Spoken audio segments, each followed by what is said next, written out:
Hürmetli vatandaş, bugünkü lüksümüzle başlayımız, lüksiyet ve söze gacıyoruz. Washington'da sözleyimiz, bugün çislak 2026 yıl, 7. ayının 29.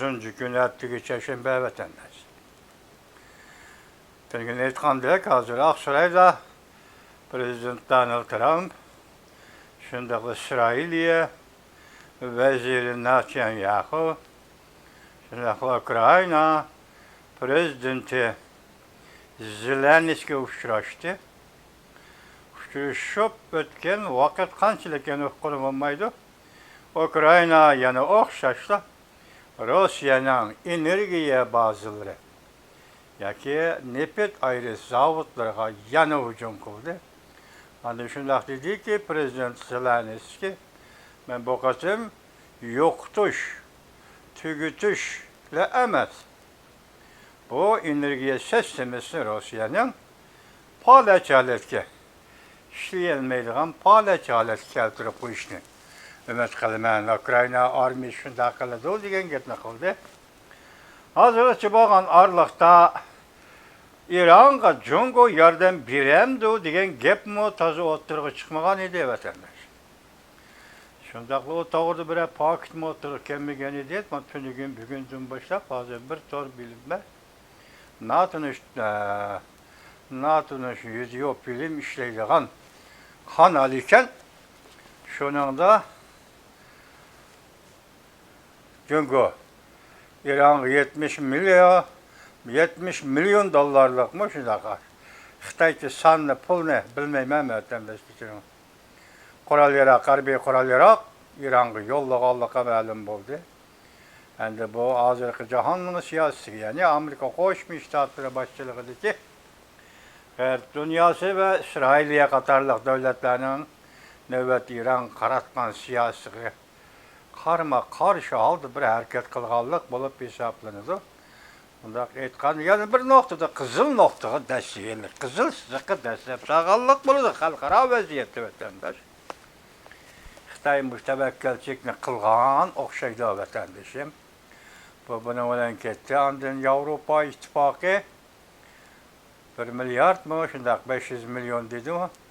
Şu narxda, şu bahoda yoki şu qimmatda Filipinga harbiy qurol-yarog emas, Filipinga harbiy qurol-yarog deb eg'izga olmay, Filipinga yordam berish turi yoki Filipin davlatiga yordam berish turi deb shuncha pulni bergan ekan. Hozir Beijing buningda sakrab o'tirib chiqib, Jungoning ichki ishlariga aralashdi Yevropa ittifoqi deb. Bu Filipin qachondan boshlab Jungoning ichki ishi hamda bu bir tantaglik oldi vatanda. Yevropa ittifoqining bu tuyuqsiz Filipin yordam berishim bu munoyati g'ayri shunday unumli bir harakat bo'ldi deymizda vatandoshlar. Unumli bir harakat bo'ldi. Endi bugungi vaziyatlarimizdan asosiy nuqtani qilib qolgan yerlarni ayirib so'zlaymiz. Endi yana bir nuqtada bizning yeshimizdagi Uyg'urlarning hammasiga ma'lumki, Xitoy Kompartiyasi 1949-yil 10-oyning 1-kun davlat qurgan kundan boshlab toki hozirgacha, endi hozirgi ahvol qanday bilmaymiz, lekin tashqi dunyoda hozir Amerika bilan strategik raqobatchilik bilan elishyapti Xitoy hozir oshkora o'tirib. Amerika Qo'shma Shtatlarni tanqid qilib keldi, tillab keldi, hujum qilib keldi, tashviqot targ'ibotda zada Amerika mening dushmanim, ya'ni Jungo Kompartiyasining dunyoning dushmani va dunyo tartibining degandek. Yaponiya ikkinchi bo'lib, Yaponiya birinchi bo'lib, Amerika birinchi bo'lib, Yaponiya yoki ikkinchi bo'lib Amerika. Xitoyning butun tashviqot tarbiyasi 76 yildan bir mushu edi vatanda. Bugun bir video filmlari Zhang Jiaojong, general Zhang Jiaojong dedimmi? Şu depteki nima debdi desangiz, Amerika Qo'shma Shtatlar bu davlatning sirli kuchi bor. Amerika Qo'shma Shtatlar bu davlatning sirli kuchidan butun dunyo titraydi.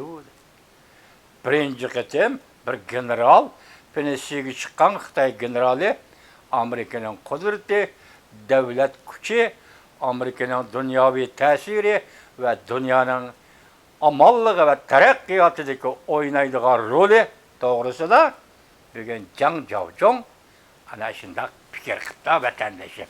Men yaqinda aralaqdim dedim sizga FBI Federal tekshirish idorasi Beijing'e berib, Beijing Saqchi idorasining ministerligi.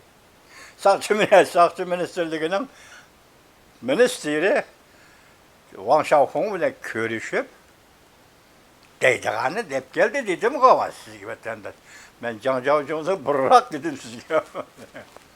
Demak, e'tirof qilgan general, Filistinaga chiqqan general Jang Jaojong Amerika Qo'shma Shtatlarining qudratli kuchini e'tirof qildi. Endi o'zimiz to'g'risiga tungi vaziyatimizning davomini so'zlaylik vatandoshim. Bu vaziyatni men tungi sizga shunday aytdimmi, aytmadim, ikki xil vaziyat edi. Biri Wang Huning az uchraydigan bir ahvolda Tibet chegara rayollariga yetib keldi. Jungkokom partiyasi buncha jiddiylashib ketgudek Tibet zodi nimish yuz berdi. Harbiy tarafning maxfiy hujjatida 456 ming nafar jon egisining taqdiri qismati yoshirilgan. Ya'ni Tibetlik 456 ming nafar. Axborot nuqtalari Li Muyang. Andan keyin bir universitetga yetkazdik. Chimpokong naq joyda konkurslar qo'ydi. Endi hozir Li Muyang, tunigimi Li Muyang so'zlagan edi, shuni Li Muyang deb elbmaslar qisman so'zlagan. Hozir demak Tibet to'g'risida deganda Jungo Markaziy komiteti 7 kishilik doimiy hay'atning birisi bo'lgan, hay'at deb ataladigan Wang Huning bilan bu qatim Tibetni ziyorat qilishi avval mushu to'g'rida to'xtalaydi. Tibetni ziyorat qildi dedik. Biz dastlabda bu Arunachal taraf bo'lishi kerak dedik. Avval xabarlarga asoslangan. İkinci qatimda oshkora bo'ldi bu kishi Tibetda Lhasa atrofidagi bir necha noya shaharni ondan berib oliy rayonni maxsus ziyorat qilgan gap ekanlar. Bu qatim Shinxuashining xabar nima deyilibdi desangiz, oliy rayonni debdi. Shinxuashi bir jumlada oshkoralab Hindiston bilan Jungo o'rtasida talash tortish bo'layotgan rayon debdi. Bugun tunji qatim 28 kuni 7 ayning mushunda anladım vatandaş. Men mush axborotchilik bilan shug'ullanayotgan mushu kunlarda men 1962-yili Aqsaycho'l chegarasi Uyg'uriston bilan Hindiston chegarasidagi to'qinish. Undan keyin anda Tibetga kelganda mush yaqin arada o'tirib chiqayotgani biri Ladakh rayoni. Ladakh rayonidan g'arbga surilganda Pengsang ko'li atrofi rayoni. Bu rayonni Dalay Lama o'zi ziyorat qildi vatandoshim. Pengsang ko'li atrofini Dalay Lama ziyorat qildi. Mushu rayon o'rtasida chegara talash tortishi. Endi Arunachal deganmi keyin o'tirib chiqdi. Bu hukumat darajalik emas. Faqat tor betlardagi mana video film ishlaydigan odamlar tarafidan chiqdi Arunachal voqeasi. Mushu rayonlarda Hindiston bilan Jungo o'rtasida talash tortish, chegara talash tortish ishlari mavjud deb hozircha anglab keldik. Lekin buning ichida oliy egizligi Tibetning oliy rayoni yo'q edi vatandosh. Bugun tuyuqsiz Shinxuashi 7-ayning 29-kunida Tibetning oliy rayoni Hindiston bilan Jungo o'rtasidagi talash tortish ichida qolgan rayonlar dedi. Uni hozir Wang Huning 7-ayning 19-kunidan 26-kunigacha Tibetni ziyoratda bo'libdi. Endi Xi Jinping 7-ayning 26-kuni Suopti masalasi bo'yicha Gansu o'lkasiga berdi vatandosh. Gansu o'lkasiga. Endi buningda nima deymiz? Hozirgacha Xi Jinping hokimiyat beshiga kelgandan beri har yil yoz oylarida bo'layotgan Suoptida hech qachon Suoptiga chiqib Poloniyaga hal sorap badi, falan yerden hal sorap geldi degan xabar o'tirib chiqdi deb aytadi. Masalan, 2023-yil 7-ayning 20-kunlar atrofi mushu nuqta esimda qolgani bo'yicha atrofida Xenan o'lkasida shunday ig'ir sovuq yuz berdi. Lekin shu kuni Xi Jinping oldirab tinib Tibetga Lixasag'i ziyoratga bordi o'zi. Bu bir ayrim ahvol deydi. Bugun endi 7-ayning 26-kuni Gansu o'lkasiga ketdi.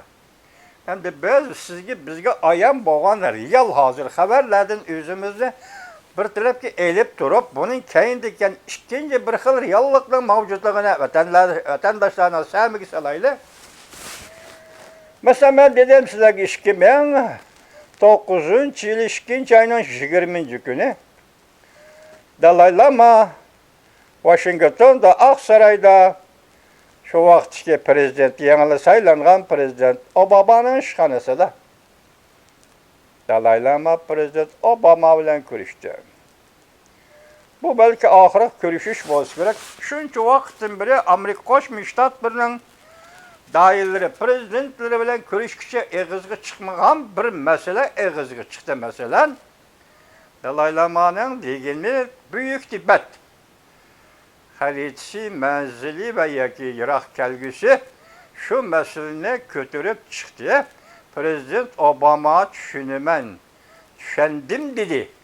Mushundaq xabarda mushundaq deyildi. Tushundim dedi. Degan xabar o'tirib tarqaldi vatandosh. Hozirgacha Buyuk Tibet to'g'risida Uyg'urlarning ichida xabari bor, qanchalik odam bor buni bilmayman endi. Men Uyg'urlar bilan hozir aloqam yo'q. Men sizlarga faqat leksiya so'zlashuvlar aloqa munosabatim bor, boshqa hech qanday Uyg'ur bilan yo telefon aloqa yo so'zsuhbat aloqam yo'q vatandoshlar. Shuningdek ham Buyuk Tibet 2024-yil 7-ayning 12-kuni sobiq prezident Joe Biden Tibet to'g'risida bir qonun loyihasiga imzo qo'yib, o'z taqdirini o'zi belgilashga huquqli Tibet dedi.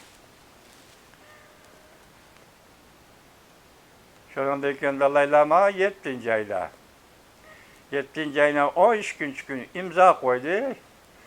Sobiq prezident Joe Biden 7-ayning 21-kuni Dalai Lama Lixasadan maxsus aeroplanga o'tirib degandek Shveysariya va orqali New York shahriga yetib keldi.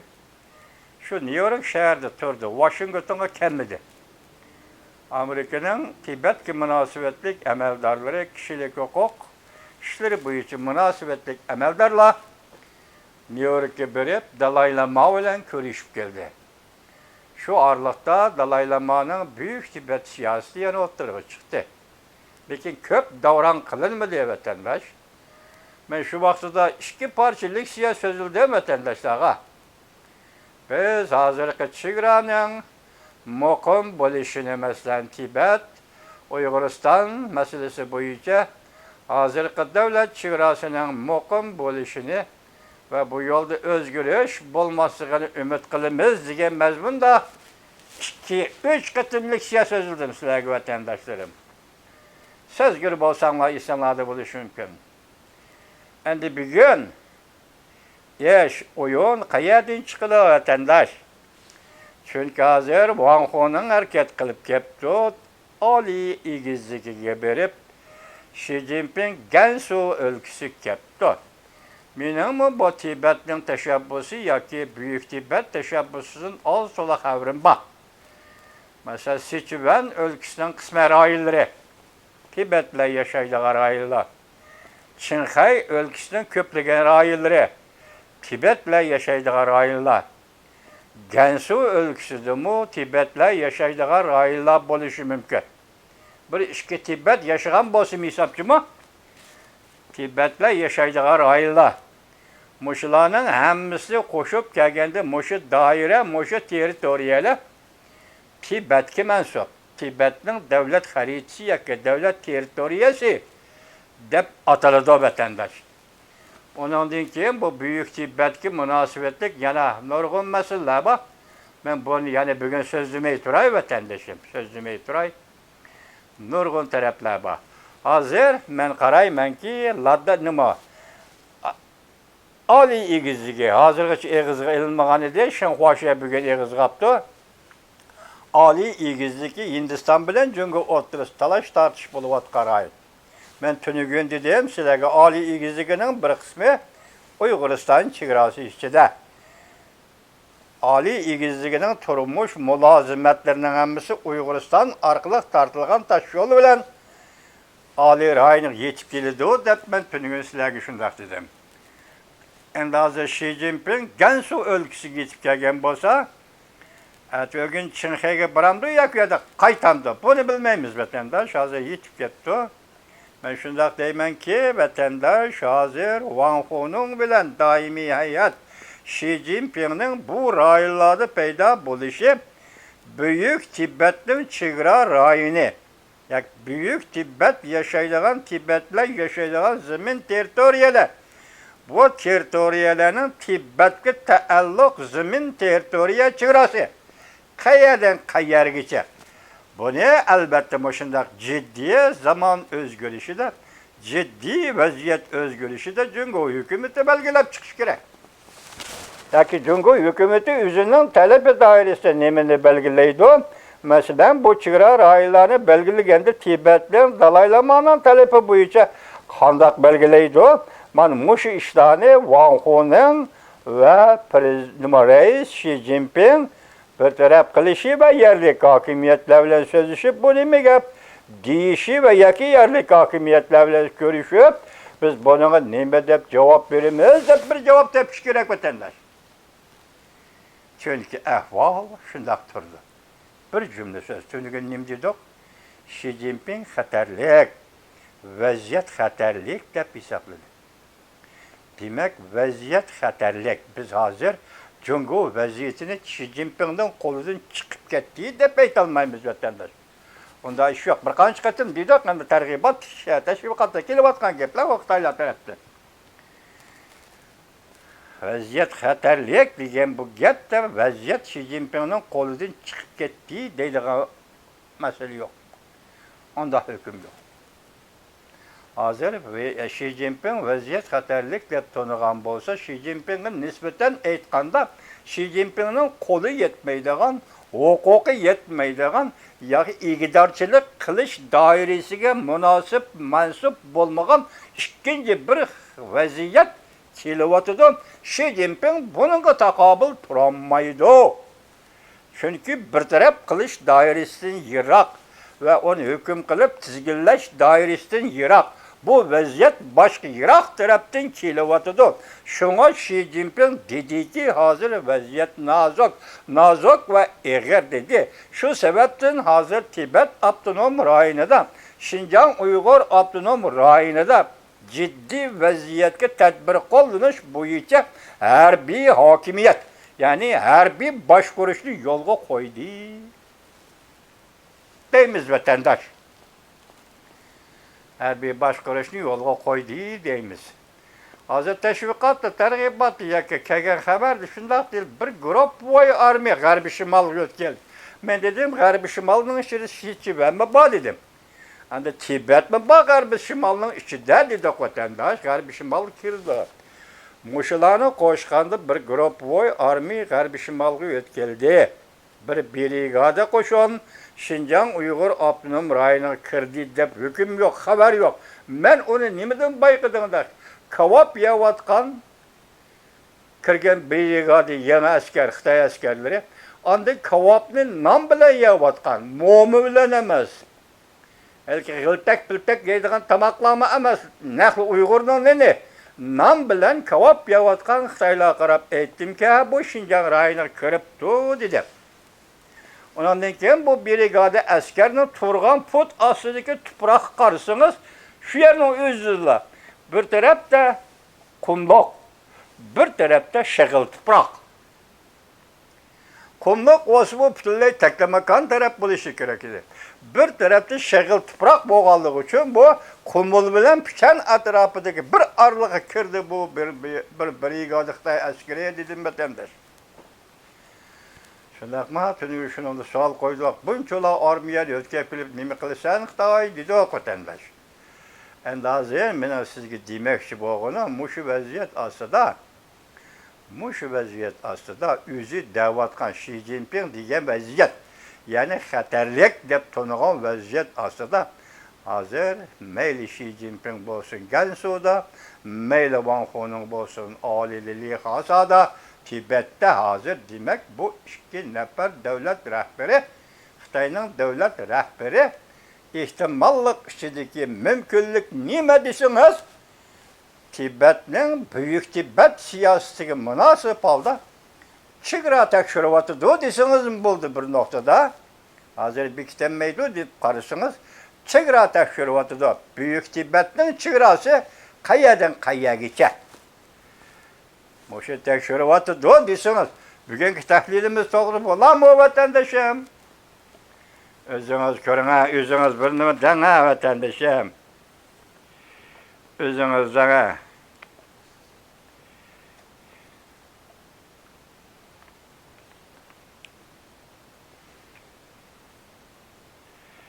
Burada deydi, mana Wang Honing ko'rildi 7-ayning 28-kunda xabar.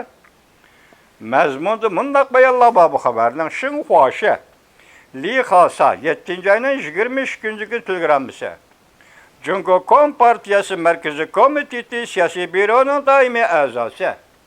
Mamlakatlik siyosiy kengashning raisi Wang Honing 7-ayning 19-kunda 22-kunigacha Tibetda tekshirib tadqiq qilish xizmati bilan shug'ullandi, mashg'ul bo'ldi. Wang Honing Li Xasa shahriga yetib keldi. Oliy egizligida xizmatlarni tekshirib tadqiq qildi. Li Xasada ittifoqlik bog'chisini, Sila butxonasini, Oliy rayonda Yulan noyasi va Seshin maydoni Oliy rayonida noyas, Oliy Damu noyasini, Shavkan kentini, Soqchi punketini, doktorxona ziyorat qilib, jamiyatning muqimligini, millatlar ittifoqligini, butxonalarni, chegaralarni gullantirish, fuqarolarni bayqilish, qisqasi, tarix, madaniyat yodgorliklarini qo'g'lash masalasini, ahvollarni tekshirib tadqiq qildi. Har millat kadrlari bilan fikr almashtirdi. Yuzaki xabar. Wang Honing Tibetga nima keldi degan xabarning asli berish tegishli xabar emas. Asli berish tegishli xabar berilmay, ma yuzaki xabar nima ish qiladi? Sizga, bizga aman jamiyat tartibiga yoki harbiy boshqarishni yo'l qo'ydi deganda namoyish qilish ruxsat yo'q deganda gaplar bor. Shunda gaplar bu behuda xabar. Behuda bo'lsa lekin Wang Honing shu yerda ziyoratda bo'lyapti degan gap. Wang Honingning Tibetni ziyorat qilishi millatlar ittifoqligi qonuni paydo qilgan g'ayri inkoslarga munosabatlik deb qaraldi. Bu yolg'on. Vaqti o'tdi. 7-ayning 1-kundagi gap. Bu 7-ayning 26-chi, bir oygacha. O to'g'ridagi inkoslar shu vaqt tugagan. Bu munosabat vatandosh. Qaraldi. Wang Honing 7-ayning 19-kunda 22-kunigacha Tibetni ziyorat qildi. Xinhuashining xabarida mundaq oshkorlandi.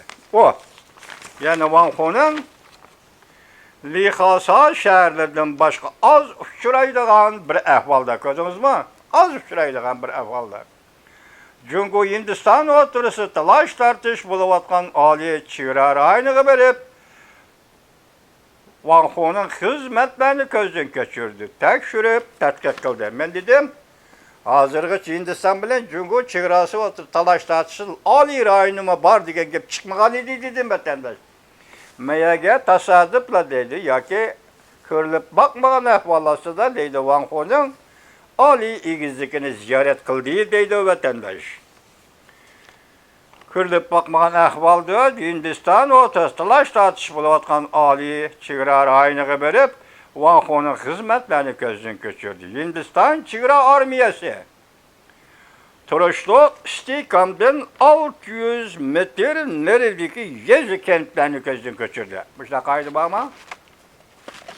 Devletle ara münasebetler, devletle ara çigra tokunuşu da, devletle ara çigra qo'shnichilik munosabatlarda bir devletle bir devlet o'rtasida sürkülüş, türkülüş, chegara vaqasi chiqib turayotgan zamonlardan bugungacha bo'lgan hisobda bir devletning yuqori darajalik ma'muriy amaldori ikkinchi bir devletning chegarasiga 600 metr yaqinlab keldi deydigan qoida dunyoda bormi vatandosh? 600 metr aralıq yaqinlab keldi. Hatta Xitoyning soqchi punktlari nazardan ko'chadi va ko'zdan kechadi degandek. Mushundaq qoida bormi? Bor ekan, mana Xitoy shuni qilibdi 600 metr. Chegaraga Hindiston chegarasiga 600 metr. Endi bir tavrash Xi Jinping Gansuda suv osti, suv opti yuz bergan ofat rayonida paydo bo'ldi. Zelenskiy aqsarayni ziraqa tugida buni qo'yib turaylik, Zelenskiyni.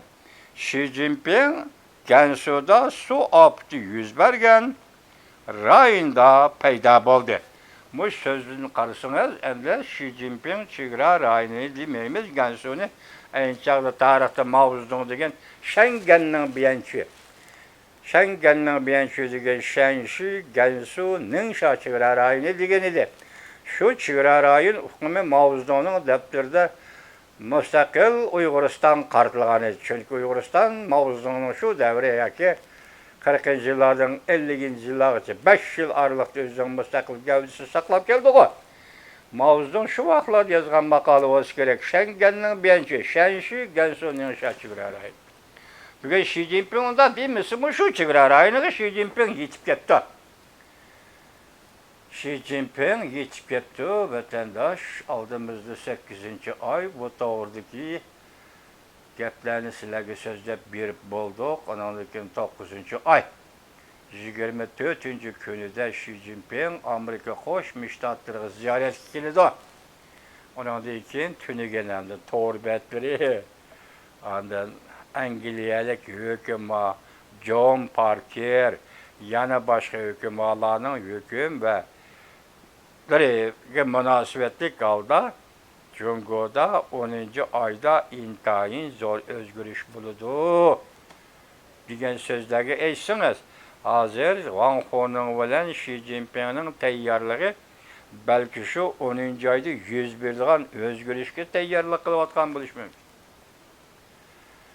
Tayyorlik qilayotgan bo'lishi mumkin. Yana bir nuqtadagi tuniki Xolerining so'zida aytganda 8-oyda Xi Jinping taxtga tushdi deganda balki shuniga tayyorlik qilayotgan bo'lishi mumkin. Qisqasi bu ishlar hozir intayin nozik bir davrga kirib qoldi vatandosh. Buning noziklik qiymati o tarafda Tayvan turibdi. Bu tarafda Filippin turibdi. Filippinda urush qildi, qon to'kildi degan yagicha tushungan. Shavlin Maliya shunday dedi. Degan yagich shunday yetib keldi. Moşundaq vaziyat asızı Tibet'te, Abdunum rayon, Uyguristan'da, Şinjan Uygur, Abdunum rayoni, harbiy başquruş yolga qo'yildi. Vaziyat intayin nazuk. Endi hozir naki Tibet'ga, naki Şinjan Abdunum rayoniga millat tabaligida yoki millat manbalik ziyorat bo'ladigan, keladigan, ketadigan odamlar bo'lsa, endi u odamlarni cheklash biyoq tutsin, qilib qolsin, cheklash qilib qolsin. Agar kiradigan bo'lsa, na Tibetga Tibetlik, na Uyg'uriston Uyg'ur kelib qoladigan bo'lsa, qo'lganish mumkin. Demak, vaziyatning tashkilligi, jiddiyliklarni siz bilan biz o'ylab emas, Merkezi Komitet Xitoyning o'zi komiteti o'zi o'ylab yetib, Xi Jinping debdiki vaziyat intayin nozik, intayin xatarlik deb mushu tadbirlarni yo'lga soldi. Men dedim, bu vaziyat Xi Jinpingning kontrol qilishi doirasiga neridagi vaziyat. Xi Jinping kontrol qilishga, tizginlashga huquq yurgizilmaydigan vaziyat. Tushundingizmi vatandoshlar? Şuna Xi Jinping şundaq hesapladı. vaziyat intihoyin nozik dedi. Şu sebepten Tibet bilen Uyg'uriston da hozir Xitoy hukumati her bir boshqarishni yo'l qo'ydi. Mundaq gap vatandosh. Vaziyatga mana mundaq bo'ldi vatandosh. Buning ichida bugun ikki yangilik Yevropa ittifoqining Filippinga yordam berishi. İkinci bir xil yangilik hozir torbetida ikkida o'qimadim, sizlarga uni og'zimda deb berdim endi. Yangilik hozir Xitoy hukumatining necha million 70 million dollarlik harbiy qurol-yarog'ni İran'a berganligi bu vaziyatni buzganlik. Hozircha muqim turayotgan vaziyatni, ya'ni Amerika, İsrailiya, İran o'rtasidagi jang ishlari munosabatida shu saviyada muqim turayotgan vaziyatning qizil chizig'iga Jungo dastladi degan u yana nimaga majbur bo'ldi? Yoki o'zini majburladi, yoki vaziyat uni qistab keldi degan ma'no chiqanda qala. Vatandosh tasavvuringizni qo'ying.